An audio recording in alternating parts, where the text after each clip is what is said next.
大家好，欢迎来到不明白播客，我是主持人袁丽。2月28日，美国与以色列联手对伊朗发动军事打击，这场战争正在改变中东的地缘版图。而此刻最耐人寻味的旁观者不是阿拉伯国家，而是中国。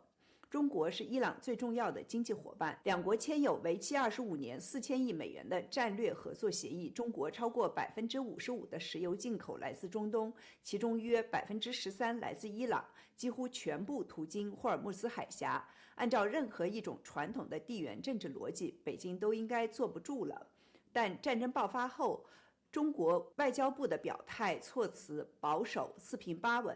中国政府这种表现的背后，究竟是战略定力，还是深层的战略困境？这种袖手旁观折射出的是怎样的利益盘算？中美两国首脑即将举行峰会，这场战争又将如何影响会议的议程和中美关系的未来走势？今天的嘉宾孙运是华盛顿智库史蒂生中心中国项目主任，他上周刚在《外交事务》杂志发表了一篇文章，题目是为何中国不会援助伊朗，系统论证了为什么北京在这场战争中选择袖手旁观，以及这种克制背后的战略逻辑。孙运你好。袁丽你好。你能不能先给我们的听众普及一下，中国为什么是伊朗最重要的合作伙伴？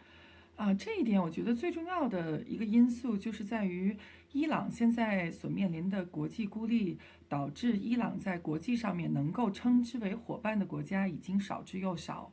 我们知道传统上来讲，伊朗作为这个波斯帝国的继承人，同传统的我们说海湾国家呀，海湾七国。也就是这个7个逊尼派的阿拉伯国家是有这个历史上的争端的，甚至有人把它描述成为说什叶派跟逊尼派之间的问题远远大于这个什叶派和就是西方以及美国之间的这种问题。所以在经过了美国多轮的对于伊朗进行的经济制裁以后，实际上伊朗在国际上面能够称之为其经济合作伙伴的国家已经屈指可数。那么中国作为伊朗石油最大的买家，中国一般按照去年的这个数据，每天进口大概伊朗的原油是130万桶，也就是大概是占到了这个伊朗全部的这个原油出口的90%。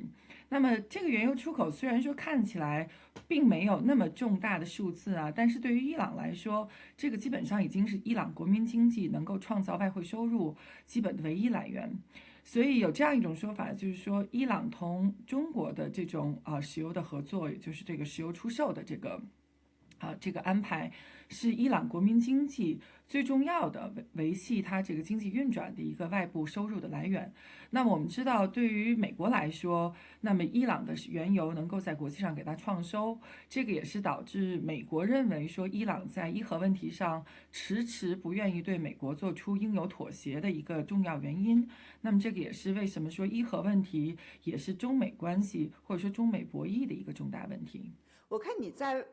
外交事务杂志上的开头也写了，就说北京是德黑兰最重要的合作伙伴，两国因共同的历史和目标而关系密切。你为什么这么说？还有这一点是重要的吗？对，这一点实际上是就是10几年前，当我在中国工作，然后当时是在国际危机组织。那国际危机组织第一份关于中国伊朗关系的报告是我主笔撰写的。那么当时我记得在就是和中国的，比如说原来驻伊朗大使华黎明，还有就是中国的一系列中东问题专家，在聊到伊朗问题的时候，他们不约而同的都关注就是3点，就是伊朗跟中国所在历史上面，它也可以说是一种情节。那么第一点是说，古波斯帝国和这个中原王朝，就是这个汉族所创造的这个中央帝国，他们认为在历史上是有共通之处的，或者说历史上都是非常辉煌的一个可以说是文化帝国，或者说是这样的一个文化存在。那么古波斯帝国跟这个我们所说的这个中央王朝，那么在经历了这个殖民时期，也就是这个我们说西方扩张的这个殖民帝国主义时期扩张这样的一个经历以后，那不约而同的现在都是衰落了的。那么这个是中国跟伊朗它所共同share 或者说共同拥有的一个历史的这样的一个记忆。那么第二点就是回到中国跟伊朗今天，那么实际上在他们的国家战略里面，或者在他们的国家认同里面，始终是有一点就是对西方的不认同。这个也是为什么说中国、伊朗、俄罗斯跟朝鲜能够结成一个反西方或者说反美的，不是联盟啊，但是至少是一个联合。这个也是因为就是这4个国家包括中国跟伊朗，在意识形态上面同西方所支持的民主跟这个自由主义是格格不入的，也是截然不同的。那么这个是第二点，就是说在这个身份认同上面，中国跟伊朗有一定的共通之处。那么第三点，我觉得说的比较少，我这个在我的文章里面实际上没有提到，就是中国跟伊朗都认为自己是革命性的国家。那么我们知道中国的革命，那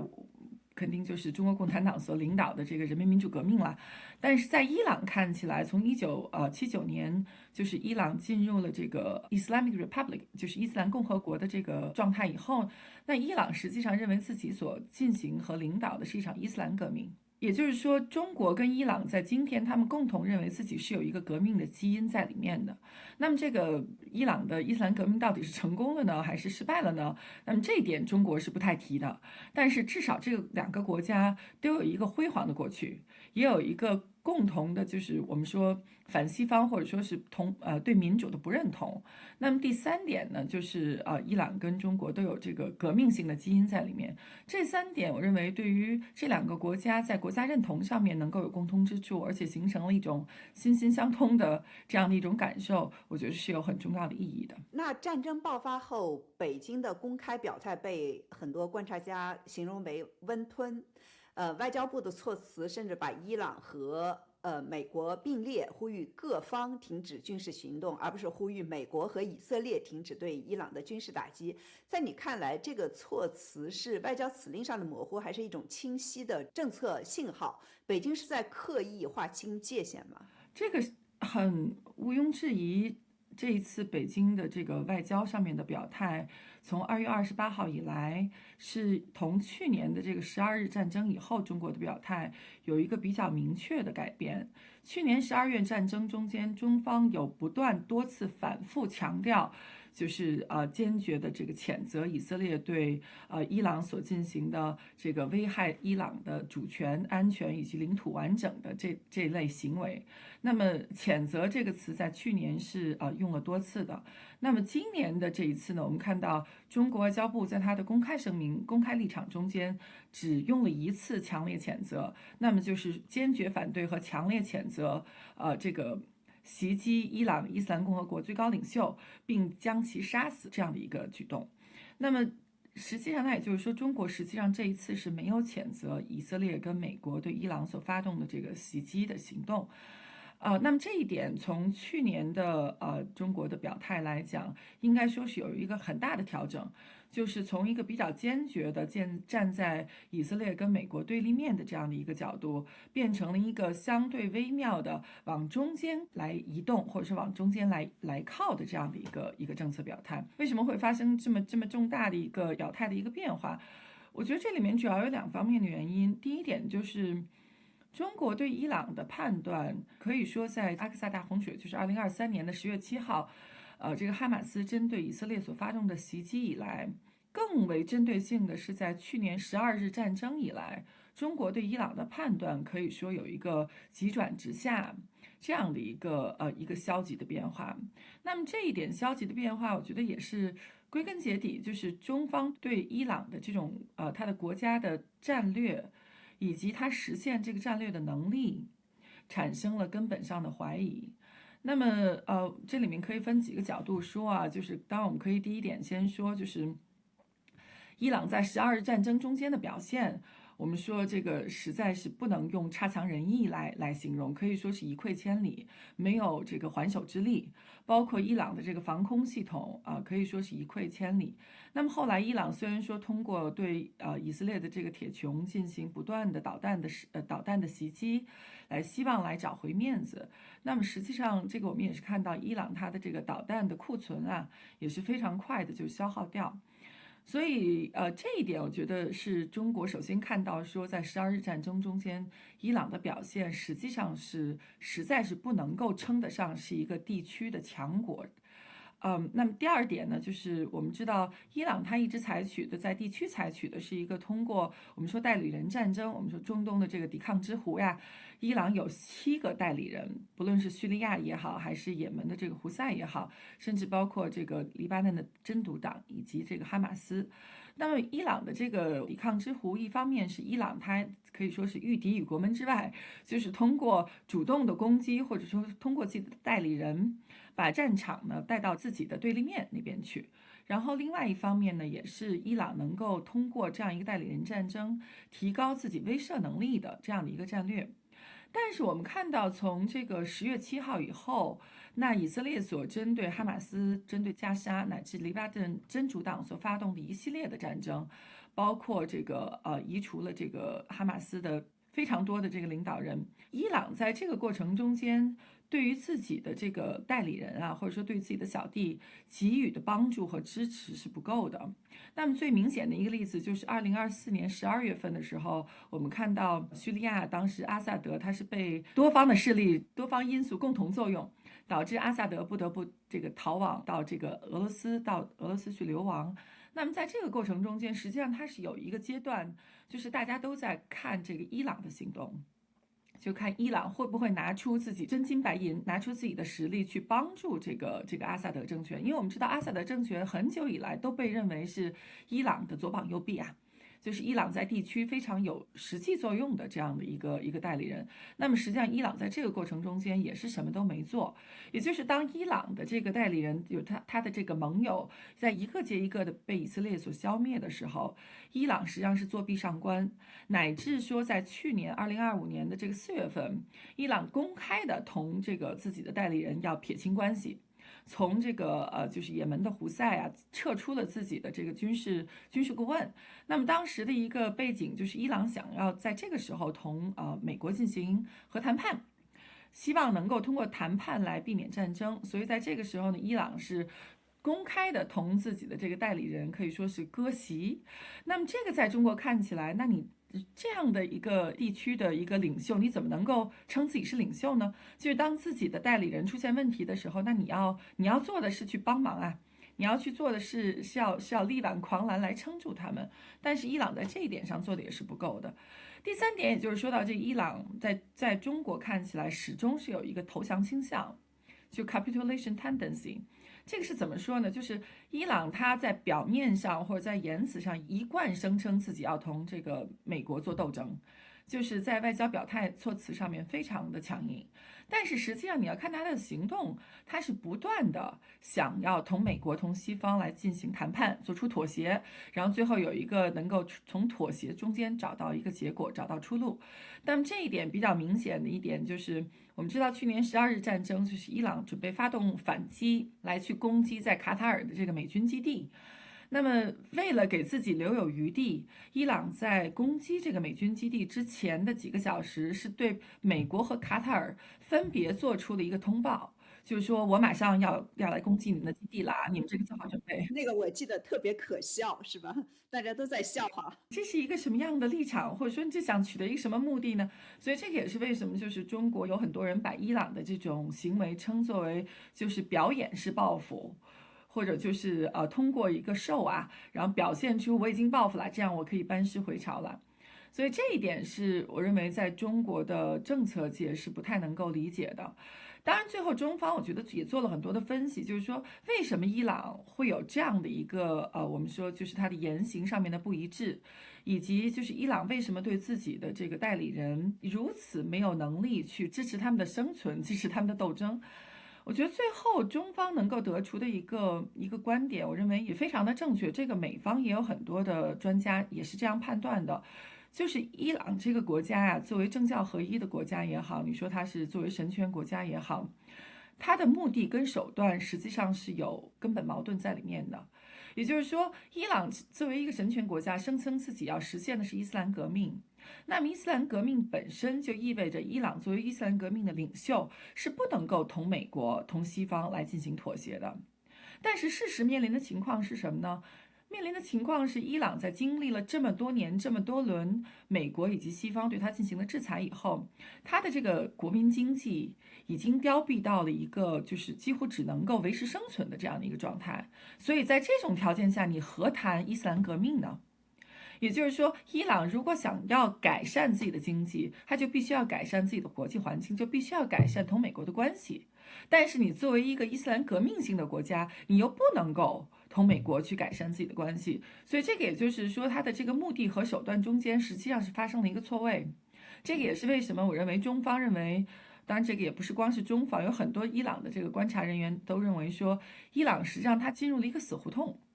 就是你要想进行这个伊斯兰革命呢，你就必须要维持自己的革命性。但是当你又不得不同美国做出妥协的时候，你的这个革命性就会发生偏移。所以最后造成的这个结果就是，中国对伊朗作为一个地区领袖，或者说作为一个地区权力一级这样的一个身份以及他的能力发生了根本性的怀疑。那么第二个原因呢？刚刚我们说到有两个原因，我认为第二个原因和就是中国今年的态度同去年的态度形成一个鲜明的对比，是因为中美关系的大环境变了呀。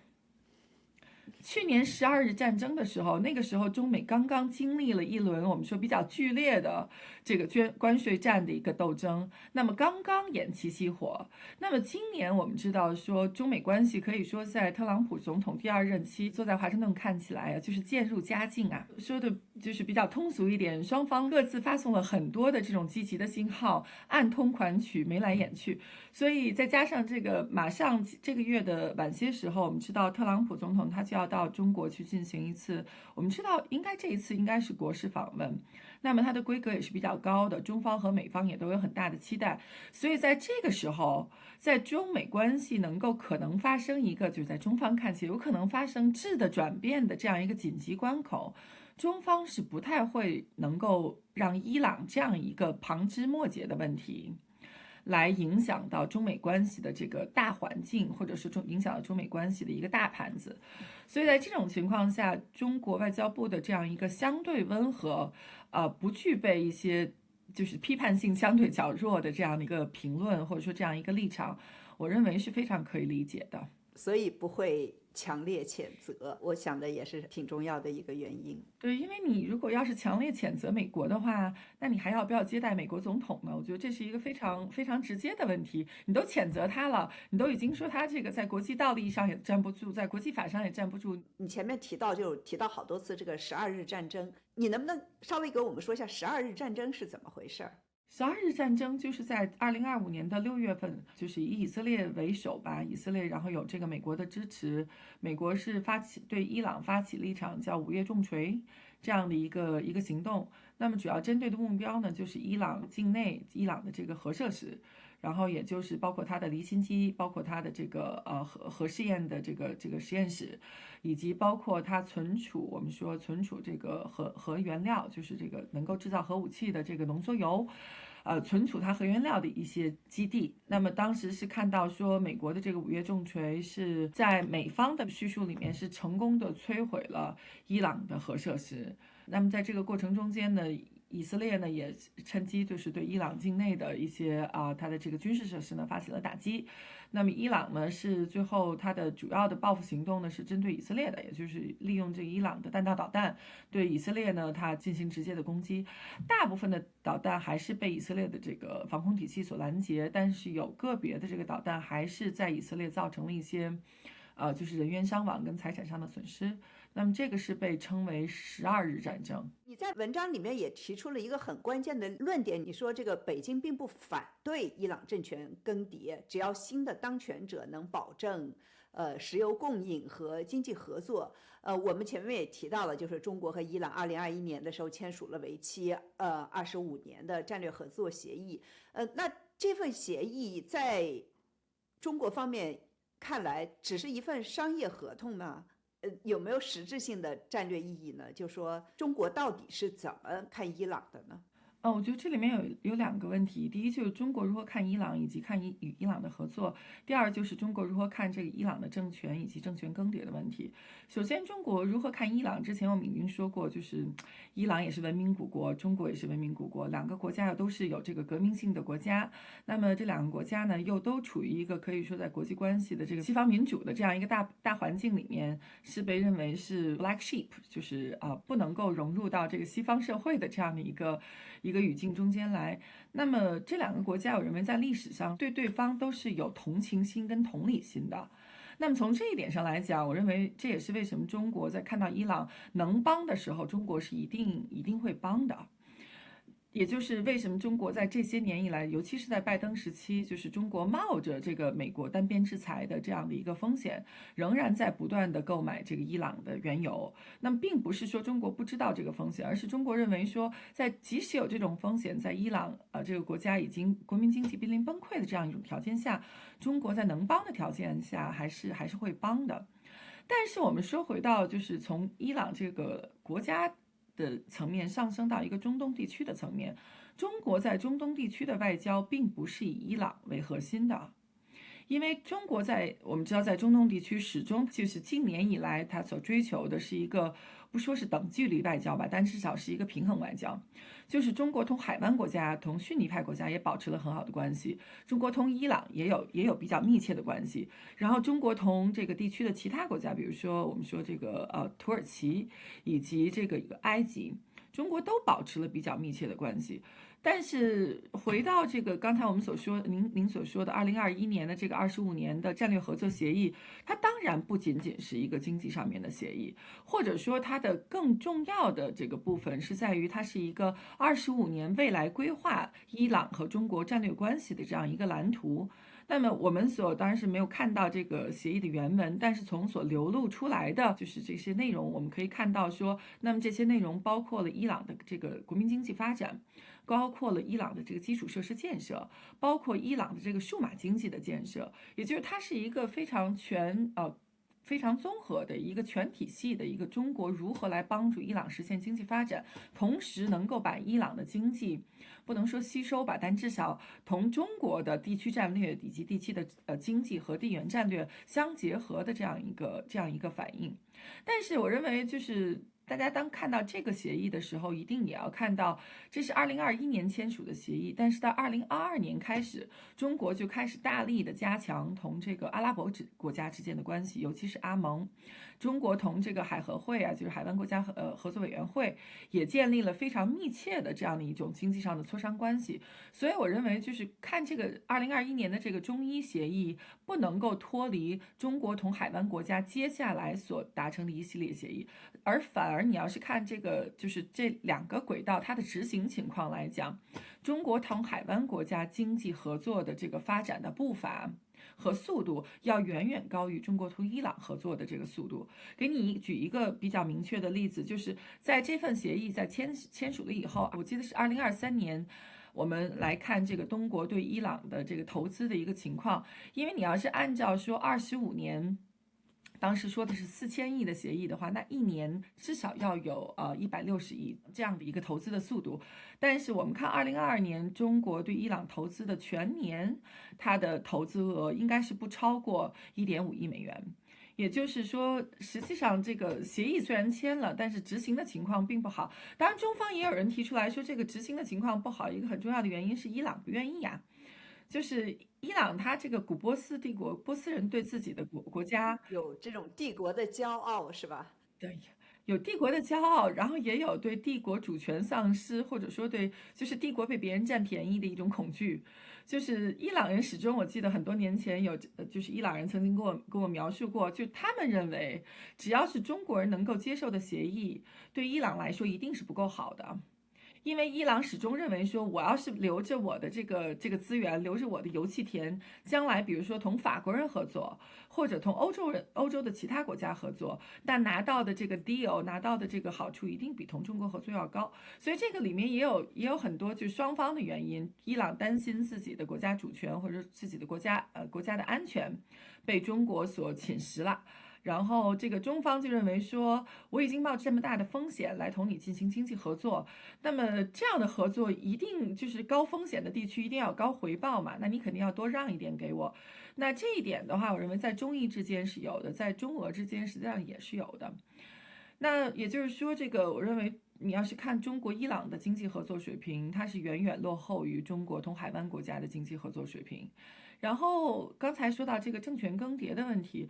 我认为中国是永远不会支持政权更迭的，但是不支持不等于反对，或者说，即使中国反对政权更迭，也不代表说中国一定会采取动作，或者说采取真正的政策去帮助这个政权抵制更迭。那么这三个 concept，这三个概念是有差别的，就是中国反对不代表中国一定会帮助这个政权来抵抗外敌。那么这一点的话，我认为在伊朗的问题上也表现的比较明显。那你核心看起来就是中国如果想要帮助伊朗抵御这一次我们说美国和以色列的灭顶之灾啊，那么中国做了什么呢？那中国有没有拿出自己的，比如说自己的这个军事援助，或者是自己的我们说哪怕不是军事援助，像俄罗斯提供的情报援助，去帮助这个伊朗政权？那么这个我认为是大家在看中国到底有没有帮助伊朗的时候，并不是看中国外交部说了什么，中国在联合国的这个使团为这个伊朗发出了什么样的声音，最终大家看的是你给了伊朗什么样真正实质上的帮助。那么这一点，我认为相对来说，现在大家还没有看到一个比较明显的迹象。那么这一点，我觉得也可以跟去年的另外一场战争做一个比较，就是印度跟巴基斯坦在去年5月份所进行的这个4日战争。那么在这个4日战争中间，中国对巴基斯坦的这个支持是非常明显的。包括说，第一时间中国的大使就去面见巴基斯坦的这个外交部长，然后去见这个巴基斯坦的，我记得当时是见的是总理。然后接下来的话，就是中国的外交部通过外交部的表态来对巴基斯坦进行直接的支持。然后接下来就是外交部长王毅同巴基斯坦的领导人进行一个直接的对话。那么就是你的立场是可以通过这种沟通来做出一个表示的。但是我们知道，在这一次的美国跟以色列袭击伊朗以来，中国的领导人也好，或者说是这个中国的外交部也好，并没有做出这样一个积极的同伊朗沟通的这样的一个状态。我们到目前为止所知道的就是王毅外交部长同伊朗的外交部长通了一次话。那么这样一个相比的话，那中国对巴基斯坦在印巴战争中间的支持，跟对这个伊朗的这一次的可以说没有实质性支持，它形成了一个比较鲜明的对照。对，那就说明，就说，在中国的这种的战略排序中，伊朗是远远低于俄罗斯和巴基斯坦的，可以这么说吗？我觉得一定是这样的。那首先，这个俄罗斯跟巴基斯坦都是中国的邻国，它是有相邻边界的。伊朗不是中国的邻国，伊朗在中国被定义为大周边，但并不是直接的周边，所以在排序上面，伊朗一定是靠后的。可以说，俄罗斯跟巴基斯坦对于中国的国家安全有非常直接的作用，伊朗对中国国家安全最直接的作用是体现在能源安全上面。那么在这一点排序上面，一定是毫无疑问的，伊朗是排在后面的。那有美国的智库人士认为，美国对伊朗的军事行动实际上目标是打击中国在中东的战略部署。这位研究员写道，北京多年来投入数十亿美元，将伊朗打造成为其战略资产。川普政府直接打击伊朗，无论出于有意还是无意，都在瓦解中国在该地区战略布局的支柱之一。这篇文章其实流传还挺广的，你怎么看这个判断呢？哎呀，我觉得这个就是当你觉得自己是个锤子，你看谁都像钉子；当你自己是一个把自己视为一个我们说中美大国竞争这样的一个理论家的话，你看什么事情都是中美大国竞争的这样的一个视角，所以你看什么事情都可以用中美大国竞争来解释。但是据我了解的话，这一次对伊朗的打击，最根本上面还是以色列对伊朗它的一个安全的担忧，因为去年12日战争其实。我们说，当然美方也说这个已经全力的瓦解了伊朗的这个核设施，它以及它的核潜力。但是12日战争给以色列，我觉得带来一个非常清醒的警示，就是伊朗的弹道导弹能力对于以色列来说是一个重大威胁。因为当时我记得伊朗用自己的导弹袭击这个以色列的铁穹啊，到最后是我觉得双方都有点精疲力尽。但是如果伊朗当时有能力再坚持多一周的话，那么以色列的它的这个防空体系应该是会受到比较大的一个破坏，也就是给以色列所带来的这种我们说是不论是安全上面的还是财产上面的威胁都会更大。所以我觉得这也是为什么在去年12日战争以后，以色列反而把伊朗的这个导弹的项目跟导弹的能力作为对以色列国家安全的一个接下来的最大的威胁来看待。那么这个也是为什么就是这一次美国跟以色列在共同的对伊朗发动袭击的这个过程中间，弹道导弹能力实际上在发动战争之前就是双方所探讨的一个核心的一个议题。那么伊朗是不愿意做出让步嘛，因为发展弹道导弹这个毕竟也是一个国家主权国家是他的权利来的，但是那对这个又对美国跟以色列来说不可接受，所以我认为这个更多的是一个以色列同伊朗之间的一个安全困境，或者说是一个无法解决的一个安全死结。这个跟中国有多大的关系呢？当然，就像我所说，你要是觉得这个什么事情是大国竞争啊，是他们什么事情都是大国竞争。现在好像华盛顿这边就是美国这边就特别多的人就容易就什么事情都能把中国给扯了进来。我一个写中国的记者，我经常都觉得啊，还有就是真的是这样对对对，子吗？我一个研究中美关系，然后就是天天都在 follow 这些事情的，就是说啊，真的是这样吗？这个美国去把这个马杜罗捉回美国，也是因为中国吗？不知道你记不记得中国之前几年有一个赢学啊，中国或成最大赢家，这个现在美国这边。哦，对对对，对什么对对都是中国对对会成了这个最大赢家。现在美国就是什么都是中国在针对中国。那我也想问你一下，就说当然还有另外一种看法，就是认为中国政府乐见美国卷入另一场战争，这样美国就没有那么多精力和资源来对付中国了。你怎么看这个判断呢？我觉得这个是有一个比较持续，或者说比较，怎么讲，比较 consistent 的一个模式在里面的。就是每当美国发起另外一场战争的时候，你要看到中国的网民啊，或者是中国的一些战略界的学者啊，就是说，哎，这个美国最好让它陷入人民战争的汪洋大海。这个我觉得在战略上面是可以理解的，就是我印象特别深的，比如说2012年的时候，当时。是2012年还是应该是2012年，就是当时奥巴马总统画了一条红线嘛，就说如果阿萨德总统使用化学武器，美国就要出兵。那么当时中国就想说，那赶紧使用化学武器吧，这样美国出兵了，然后这个就又陷入了一场这个中东战争的泥沼，就像伊拉克战争跟这个阿富汗战争一样。那么伊拉克战争跟阿富汗战争对于美国的这个军力的消耗，对于美国的尤其是一个国家战略它的一个精力的牵扯，我认为是非常重大的。这个我觉得也可以理解，就是中国作为，如果你从一个大国竞争的角度来讲，你当然会希望美国陷入另外一场战争。但是我个人感觉，就是因为我在华盛顿，那我所观察到的国家安全的这个圈子跟战略界，有一个很普遍的判断，就是美国不能够出兵啊。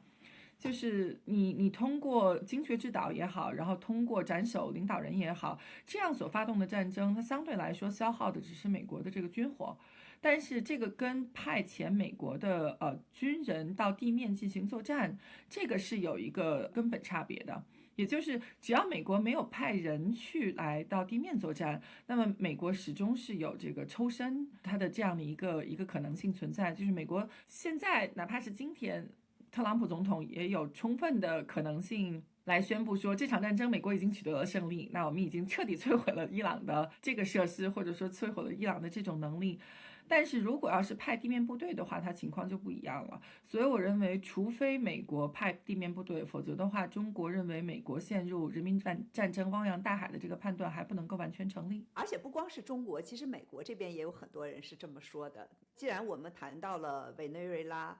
就是有一个美国舆论也比较关心的问题是，无论是美国政府跨国抓捕这个委内瑞拉领导人马杜罗，还是这次对伊朗的军事打击，他们都在想着会不会让中国方面认为可以更容易对台湾使用武力，就说他使用武力的这个门槛会低一些，就不管是在国际上还是这种道德上。当然也有舆论认为美国在这两场行动中表现出强大的军事和情报实力，北京方面会更加忌惮美国。我不知道你怎么看这两个分析。我觉得这两个分析都是正确的，就是一方面，美国的这种可以说是，比如说在马杜罗的这个问题上，就是单方面的以自己的国内法去来抓捕另外一国领导人，将其捉回纽约，然后进行审判，像这样的一个先例呀，那对于中国来说，这个太好了，因为中国对台湾来说还有反分类国家法。这个法律已经存在了20多年，然后中国一直是说我们有反分裂国家法，我们是要按照这个法律的规定来对待台湾以及对待台独分子，所以那么这样的话，实际上是对于中国是创造了一个先例。但是另外一方面，我觉得更重要的问题是你有没有这样的实力，而且是在就是刚才你所说的，美国有这样强大的，不仅是军事实力，美国的这个军事实力一直都在。并不是说因为特朗普总统上台以后，美国的军事实力突然有了一个实质性的飞跃。我觉得出现实质性飞跃的实际上是美国使用这个能力的意愿，也就是特朗普总统同他的前任相比，他有特别高的意愿去通过使用美国强有力的、强大的军事实力来实现他的一个国家的战略的目标。那么这一点，我觉得他对于风险的容忍程度是高于美国历任总统的。那么到目前为止，他也认为说这样相对来说是比较成功的，并没有付出很高的成本。我觉得对于中国来说，中国是一个讲求实力的国家。我一直认为中国是特别实际，而且是特别现实主义的这样一个国家。那么这个也是可以理解，对吧？但是你要让中国来判断说，哎，那么既在美国的先例对我有利，但是美国的实力展示出来的实力跟他使用实力的意愿对我不利的条件下，那这个情况是会让我更胆大呢，还是更谨慎呢？我认为是会让中国更谨慎的，因为毕竟特朗普总统他的我们都说他不可预测啊，他这种不可预测性非常的强，那么。中国在做判断的时候，一定要多预估一点，就是量敌从宽啊，就是一定要多预估一点美国的实力以及美国使用这个实力的意愿。那么在这个条件下，我认为对马杜罗也好，还是打击这个伊朗也好，都不会让中国更胆大妄为，而只会让中国更谨慎。过去几年，北京就是中国一直试图将自己塑造成中东秩序的建设者和调停者。比如说2023年，中国撮合了这个伊朗和沙特阿拉伯复交，一度被认为是中国外交的重大突破。那这场战争是否终结了这个叙事呢？我觉得中方会认为没有终结啊，中方现在你看他这个战争进入到现在已经是第9天了吧，中方已经派出了这个就是他的中东问题特使翟俊，之前是外交部副部长，来进行穿梭外交，然后他已经见了海合会的国家的领袖，也见了这个沙特的这个外交部长。我认为中国已经把自己进行调停的这样的一个角色，或者说这样的一个意愿已经摆在桌面上了，就中国愿意来调停。但是这里面就出现了一个比较尴尬的局面，就像当然俄乌战争现在已经进行了4年多了，中国从应该是俄乌战争的第2年就提出说中国愿意作为这个俄乌战争的这个调解人或者说调停人，但是问题是什么呢？问题是俄罗斯说我们现在不需要调停。然后现在我们从这个伊朗的这个表态中间也看到，这个应该是伊朗的外交部长他的公开声明中间说这个伊朗现在不需要调停，谁想要调停就应该去调停那个发动战争的国家，而不是来调停伊朗。所以我认为中国在外交政策或者说这个冲突调解的实践中间啊，有一个比较重要的前提条件，就是冲突各方愿意接受中国的调解。那么，当冲突的有一方明确表示拒绝中国调解的时候，这个调解的余地是不大的。如果这场战争继续打下去，你觉得北京最后会出手吗？我觉得北京出手不一定是我们严格意义上军事上面去支援伊朗，或者说参战来支持伊朗。因为你要看北京对俄罗斯在乌克兰战争中间的支持，北京实际上也没有参战啊。但是北京给俄罗斯所提供的，不论是这个就是油气的这个出口，它的一个战争的我们说的经费也好，还是说北京对俄罗斯所提供的军民两用的技术以及设备也好，实际上北京在乌克兰战争中间，它是有一个就是我们说 pro-Russia neutrality， 就是倾向于俄罗斯的这样的一个中立政策。那么在伊朗接下来，如果这场战争旷日持久，打上1-2个月，仍然美国无法脱身的话，那我觉得中国是没有足够的理由不支持伊朗的，因为对于中国来说，中国同伊朗进行的军售也好，或者是它的石油贸易也好，或者是中国向伊朗，比如说像昨天《华盛顿邮报》所爆出来的说，中国允许2艘伊朗的船只运送制造这个导弹的这个燃料，从这个珠海出发回到这个伊朗，这个对于中国来说违反国际法吗？中国同另外一个主权国家进行军售的协议违反国际法吗？违反安理会的这个制裁决议吗？就是从国际法的意义上面来讲，中国什么都不违反。你只能说中国违反了中美之间的这个，就是美国的单边制裁，或者说对于中美之间现在想要实现的一个，就中国想要实现的对美关系的这样一个重启，对于它可能会有影响。但是你要严格意义上来讲，我觉得并不违法呀。所以，如果这场战争2个月之内还是不能结束的话，我觉得中国对伊朗的支持也好，或者说对就是给伊朗提供的一些它的，比如说是两用的技术，或者是两用的设备，乃至说中国购买伊朗原油所给伊朗政府带来的这个可以用于战争的收入，就是俄罗斯在乌克兰战争中间就是一个很好的例子。所以我这篇文章最后的落脚点并不是落在说中国要如何抛弃伊朗，最后的落脚点是说，如果这场战争旷日持久，迟迟不能结束的话，中国对伊朗进行美国不乐见的支持，这个我觉得是一定的。为什么就是一定的？就是为什么这个拖了下去，中国很可能会支持呢？因为首先，我认为从道义上面来讲，伊朗是被动挨打的一方啊。伊朗没有去攻击美国，然后也没有去攻击，没有主动攻击以色列，但是在伊朗至少在这个中国的一个叙事中间是看到说伊朗人畜无害，然后是被欺负的一方，是吧？就是被欺负的一方啊。那么这个从国际公理跟道义，我们知道说中国现在所一直强调的，中国要作为这个国际道义或者说国际正义的一个代言人，这一点我认为在道理上面，如果中国什么都不做的话，是说不过去的。那我们来说一下川普访华吧，他这个月底应该是去中国访问，和习近平举行峰会。你在文章中指出，就说北京不希望中东战争干扰中美关系的缓和进程，但反过来，华盛顿是不是可能利用这场战争作为谈判筹码，暗示只要中美在其他议题上达成协议，美国就不会进一步针对中东利益？北京在这场峰会中的优先排序是什么呢？北京在这场峰会中间的优先排序一定不是贸易问题，然后也一定不会是中东问题。这一次的中美领导人峰会对于中国来说，或者说今年2026年中美之间所酝酿的4次领导人峰会，我认为对中国来说，它是一个重大的机会，是一个重大的机遇，就是在经历了8年，我们说这个伤害性极强，这个大国竞争的这8年。也就是特朗普的第1任期以及拜登这个任期这个过程中间以后，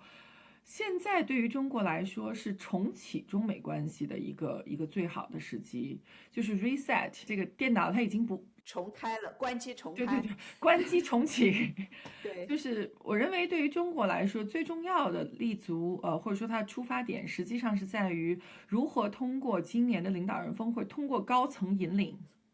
我中国喜欢说的，通过高层引领，通过领导人的这个立场发生变化，然后去影响美国政府各个部门以及美国战略界对中国的判断。因为我们知道，当然这个大国竞争有它的特定的历史背景，但是很明确的一点就是，我们知道在特朗普第1任期的时候，当最上面的这个领导层提出了大国竞争要成为美国国家安全战略的这个主线以后，下面的人就不断的就开始发生变化呀。就是中美关系它发生变化不是一夕之间发生的变化，而是当上面提出了一个新的提法，下面才不断的动起来。那么现在进入了这个特朗普第2任期，然后对于中美关系来说，似乎又有这个我们说回暖也好，或者说重新进入一个相对建设性的状态。那么这个对于中国来说，我觉得实在是太重大了，因为你要想，特朗普第2任期只有4年，到目前为止就只剩下不到3年。如果我们想见2028年的美国大选以及2029年的新任的下一任美国总统，不论他是民主党还是共和党，这个新的美国总统是不是还会延续特朗普总统目前的这个对华政策？你要是问华盛顿的这个观察人士来讲，一定都会说不会延续的，因为目前美国的对华政策在战略界看起来，它不是一个常态，是一个变态，它是美国对华竞争这样一个大战略的一个主线的线性发展，而是出现了波折，出现了一个比较重大的变化。所以对于中国来说，最重要的当然这几年固然很重要啊。但是为了把眼光放长远，如果要去看未来的中美关系，为了让今天的这种相对来说，我们说斗争性相对没有那么强的这样的一个状态能够继续下去，甚至就是特朗普所说到的这个 G2 的这个观点，我认为如何让这样的一种方向能够持续下去，能够把中国喜欢说的中美关系的基本框架相对定义在一个积极和建设性的角度上面，这个才是最重要的。跟这个相比，跟这个战略上的重启相比，贸易上啊，或者是什么中东问题啊，什么油气问题啊，我觉得这些都是按照那个中国的俗话说，叫天边飘来5个字儿，这都不是事儿。这都不是事儿。就是你要是抓住主线，让中美关系能够向一个积极的方向能够移动，而且把这个方向性能够固定下来，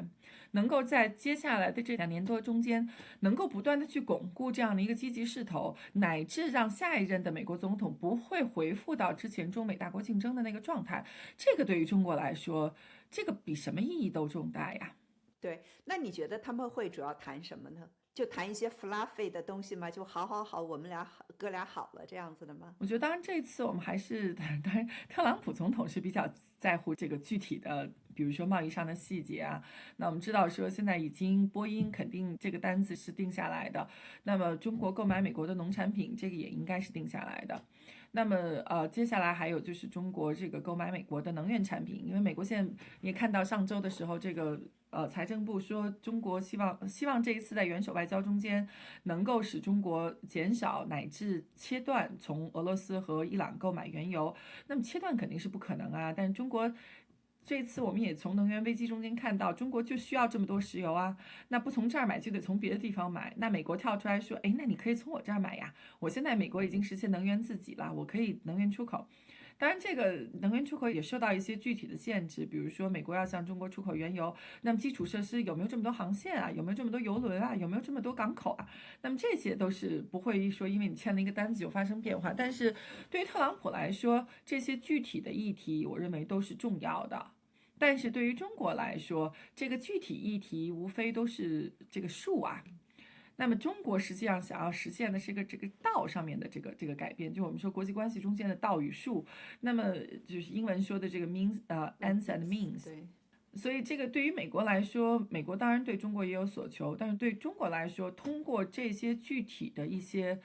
合作的一些协议，或者说具体的贸易上面的协议，能够实现一个中美关系的一个性质上的转变跟重启，这个我觉得对于中国来说，中国是愿意付出一些代价来换取这样一种积极的互动的。上一次川普第1任访华是习近平在这个故宫里面请他吃了晚饭，我觉得这已经是最高的规格了，我都想不出来还可以有什么。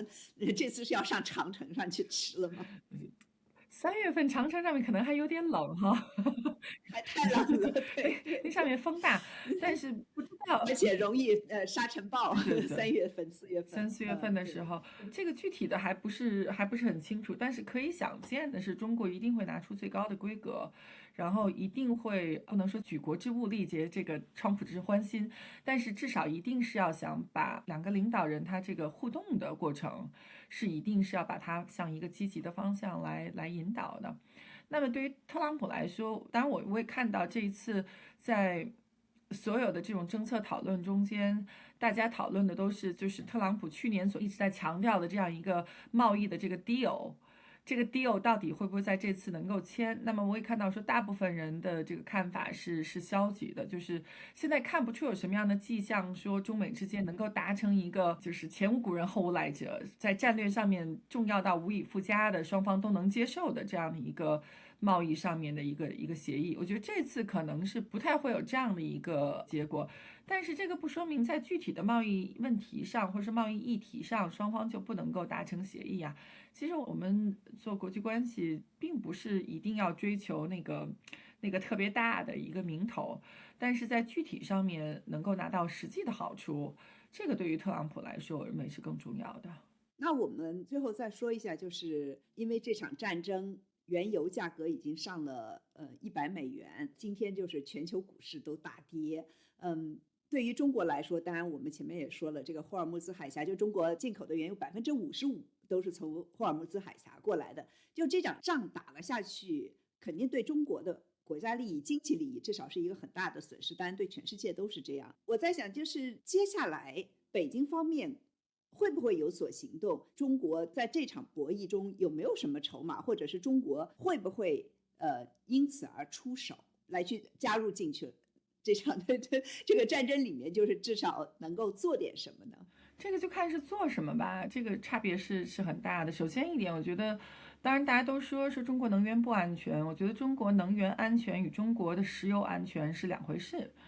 因为中国这么多年一直在搞这个，我们知道在国内搞就是搞这个 renewable energy， 就是搞这个可持续的、可更新的、可再生的能源。那么到目前为止，中国的能源自给率是85%啊。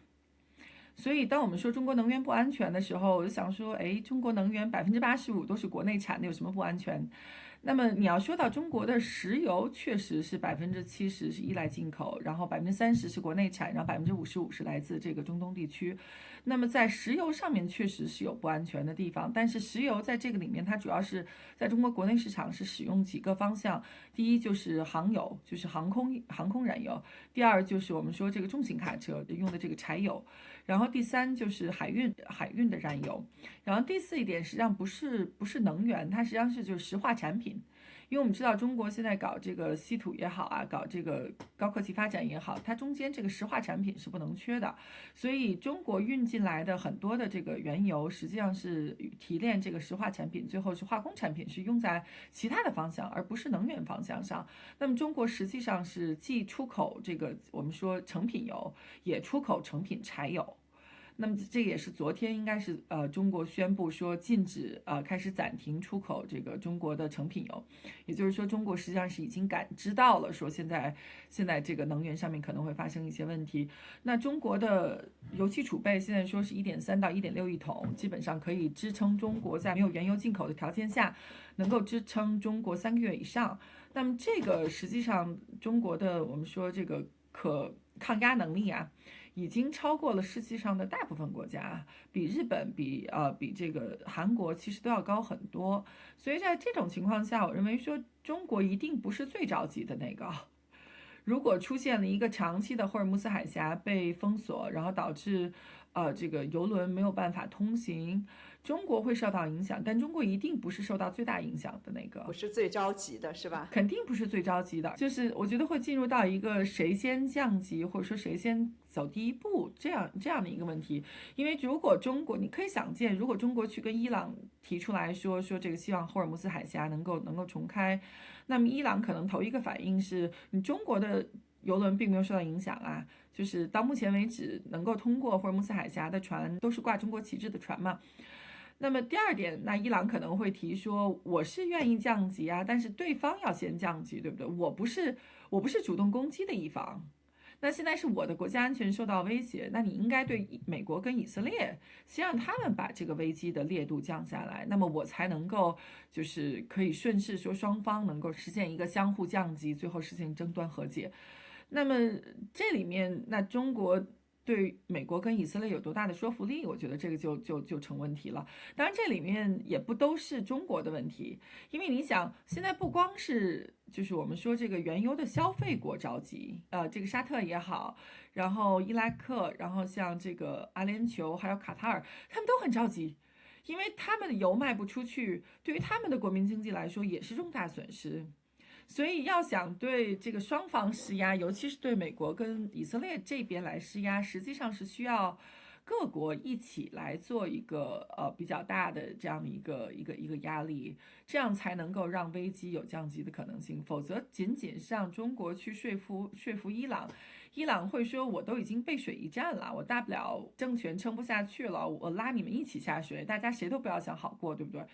所以我觉得仅仅对伊朗去施加压力是不具备说服力的，这个事情一定是需要多方来共同降级，才能够实现争端和解。最后一个问题啊，就说，就是在你看来，这场战争最可能有哪几个结局？就是对于每一种，无论是伊朗政权崩溃、这个持久的消耗战，还有就是某种的谈判停火，中国的处境和选项分别是什么？就是哪种结局是北京最希望看到的，哪种又是他不愿意看到的？我觉得中国应该相对来说是比较中立和超然的啊，就是它出现哪一种结果，我们也看到了，比如说利比亚内战，然后出现了一个反对派，然后说中国的利益跟中国的资产全部都没收，然后我们也看到说马杜罗这个虽然不是政权更迭，但是我们说这个中国说只要你不是政权更迭，那你欠我的这个钱你仍然还认。还得还。只要这个政权没有发生变化，那么这个在伊朗问题上也不存在，因为伊朗没有借中国很多的贷款啊，这个中国跟伊朗之间只是有这个石油的购买协议，所以这个也不是很贴切。所以我认为中方可能最不希望看到的还是伊朗变成一团散沙，就是这个国家陷入混乱。因为当你这个国家陷入混乱的时候，你没有一个强有力的中央政府。虽然说这个我们都说这个伊朗的神权政府，当然也有很多不同的这个评价，比较残酷的，比较残暴的，然后比较伊斯兰的，然后是比较反人权的。但是它毕竟是一个强有力的中央政府，它能够保持伊朗仍然是一个国家呀。那么这个在很多很多的例子里面都不成立的，比如说这个我们后来看到这个利比亚陷入的内战，以及叙利亚陷入的内战。那么实际上这些国家，当你变成一盘散沙的时候，且不说国民经济发展或者说对外经济合作无从谈起，哪怕你这个国家的国民的生存，它的且不说财产都没有保障。所以我认为，其实最糟糕的一个情况，并不仅仅是对中国最糟糕的一次，但中国大不了不投嘛，大不了不从你这儿买石油嘛，那别的地方也可以买。但是我觉得最糟糕的一个情况，还是说伊朗这个国家，它政权崩溃，但是又没有出现新的政权，能够强有力的把这个国家仍然作为一个国家组织在一起。那么这个我认为对于地区来说也不见得是一件好事。因为当伊朗的这个政府没有能力辖制自己各方诸侯的时候，那么你要想说，那这些诸侯同海湾国家会产生一些什么样的关系，或者说这些政治势力他们会如何去维护自己的利益，这个肯定是比较糟糕的一个结局。那么除此之外，我觉得还有两种可能性，第一个就是政权更迭，出现一个新的政权，但是到目前为止还没有看到这个可能性。我觉得特朗普盼望很久，就是都没有发生，所以这个我觉得可能性现在不大了。然后再有一种就是目前的这个政权仍然是存续下去，虽然说我们说它这个非常的没有效率，有的人把他们称之为僵尸政权，然后有的人说这个死而不僵，就是